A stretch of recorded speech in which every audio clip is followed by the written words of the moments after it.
Tonight on your Tropic Weather Bulletin, we're monitoring the South Pacific for potential tropical cyclone formation, as well as the South Atlantic for potential subtropical formation.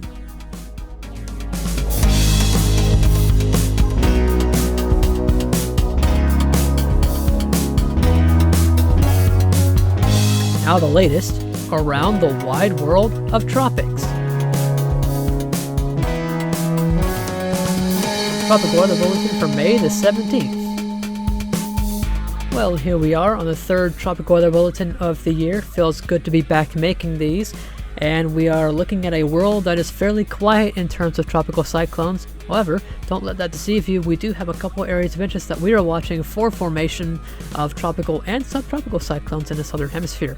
Jumping into the basins, here's the Atlantic Basin, 15 days until hurricane season. I know we don't want that day to come, but it is on the way. No areas of interest at this time in the Atlantic. I know a lot of us have been looking at that GFS model and the Euro hinting at potential formation in the Atlantic, but at this time there's too much uncertainty and the timing is a bit uncertain right now on when that could form. And on day 3 of Pacific hurricane season, we're fairly quiet right now, and that system that I was talking about with the models were showing, it could potentially still produce something in the Eastern Pacific. That's just a sign of how much uncertainty there is, and we don't know exactly where it's going to form, and the timing has changed quite a bit in the past 24 to 48 hours. Here's the Western Pacific. It is fairly quiet across the basin right here. And the ensembles, I looked at these earlier, they're not really hinting at much. I know a few days ago they were hinting at something in the South China Sea. That really did not end up forming though. Here's the North Indian Ocean. It is fairly quiet here as well. The area of interest we had marked a couple nights ago, and the 10% chance had lost its chance of formation as it has moved closer to land, and it will be moving inland if not already. And you can see in the South Pacific we have Invest 91P. This was designated, I believe, last night or early this morning. We're giving it a 30% chance, and don't be surprised if these chances go up pretty quickly, as models have really caught on to this fairly quickly, and they are pretty consistent on this one forming, so we'll have to see exactly how that one plays out. In the South Atlantic, we have an area of interest here for potential subtropical cyclone formation, and we'll get into more of what could exactly happen once we go through the satellite imagery.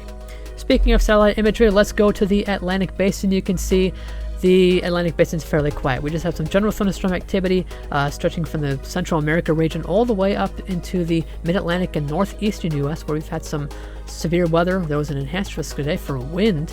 Looks like some of that did not perform as expected, which is definitely good, but some areas certainly did get some pretty bad severe weather. Here's the Eastern Pacific satellite imagery, and it's fairly quiet here. Just some general thunderstorm activity near the monsoon trough in Central America and an intertropical convergent zone as you get closer towards the equator.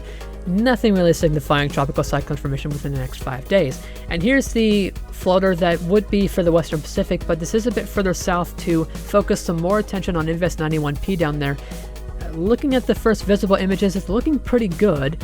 It doesn't have the best circulation, but it does look like it certainly is trying to maybe start that cyclone formation process. We'll just have to see how that plays out. Here's the North Indian Ocean. We can just see some general thunderstorm activity here in India and the Arabian Sea and Bay of Bengal. Not really seeing anything left of that 10% AOI we had a couple of nights ago, but there is some remnants of it that could bring some heavy rainfall. And here's the South Atlantic system. Now this looks like a pretty complex system. It's the models are showing that this frontal system connected to this large extratropical cyclone has multiple low pressure systems, and they're keen on the central one towards the center of your screen, sort of.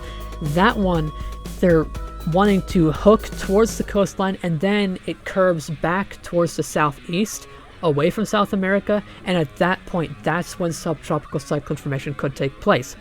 Looking at the sea surface temperatures across the Eastern Pacific and Atlantic, it's warming up slowly but steadily, and it will be towards peak season. But the Atlantic and East Pacific, where the models were wanting that system to form, they're definitely favorable. Let's hope the Atlantic, though, stays quiet before hurricane season. Here's the Indian Ocean. We can see it's fairly warm here, generally 29, 30 Celsius here in the Arabian Sea and Bay of Bengal. Same case in the South China Sea, generally 29, 30 Celsius. In the open Western Pacific, we're generally 28 to 29 degrees Celsius. If you look towards the bottom right of your screen, when this fully zooms out, you can see the South Pacific there, and the temperatures for 91P looking fairly favorable for tropical cyclone formation, so it certainly has a shot, especially with models wanting some atmospheric conditions to be a bit favorable, so it is certainly possible that we see a post-season storm there.